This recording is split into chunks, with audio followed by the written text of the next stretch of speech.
संघर्ष योद्धा मनोजदादा जरांगे पाटलांच्या उपोषणाचा आज 8वा दिवस आहे। काल सरकारची राज्य मंत्रिमंडळाची बैठक झाली। त्या बैठकीमध्ये तिल्लारी कुणबी आणि ता कुणबी म्हणून 3 जातीचा पोटजातींचा त्यांनी ओबीसीमध्ये समावेश केला।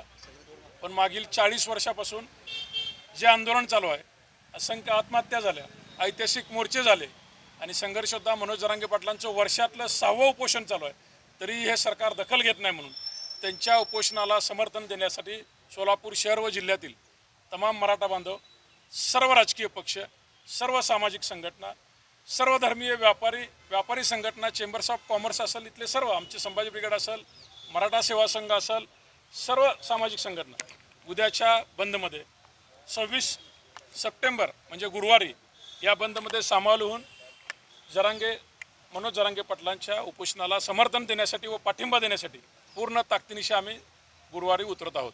माझं आव्हान आहे सोलापूर शहर व जिल्ह्यातील तमाम बांधवांना की संघर्ष योद्धा मनोजदादा जरांगे पाटलांनी आव्हान केले की हा बंद शांततेत पार पडला पाहिजे, कोणालाही त्रास झाला नाही पाहिजे, कोणत्याही शासकीय वस्तूची नुकसानी झाली नाही पाहिजे व योग्य त्या मार्गाने जसं आपण आत्तापर्यंतचे सगळे आंदोलन केले त्याच मार्गाने आपण उद्याच्या परवा दिवशीचं गुरुवारचं आंदोलन आम्ही यशस्वी करून दाखवू।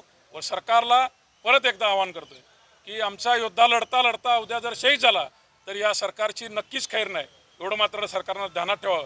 नाहीतर असा परत आम्हाला आमच्या समाजाला एवढा प्रामाणिक नेता मिळालेले नेते सगळे बघितले, आपण सगळे आपले घराभराचे काम करतात, पण आमच्या समाजासाठी स्वतःच्या घरावर तुळशीपत्र ठेवून एका सर्वसामान्य ऊसतोड कामगारानं जे ऐतिहासिक आंदोलन उभा केलं त्या आंदोलनाला सर्व धर्मीयांनी पाठिंबा दिलेलाच आहे।